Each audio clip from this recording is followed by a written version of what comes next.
এ জগতের সকল পাপীদের মাঝে আমি শ্রেষ্ঠ পাপী, যার ইচ্ছায় অনিচ্ছায় পাপের কোনো শেষ নাই।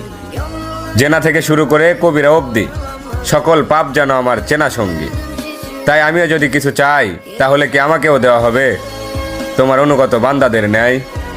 কেননা আমি শুনেছি তুমি রহমান, তুমি রহিম, তুমি এমন এক আল্লাহ যার কাছে চাওয়ার মতো চাইলে নাকি ফিরিয়ে দিতে লজ্জা পাও বান্দার হাত।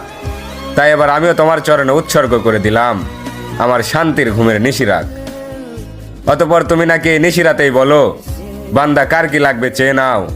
আর এবার আমি তোমায় বলছি মালিক, তুমি আমায় দুঃখ দাও। সুখে থাকলে হয়তো তোমায় ভুলে যেতে পারি, হতে পারি কারো কৃত দাস, কারণ আমি আদম সন্তান, পাপ করা আমাদের পুরনো অভ্যাস।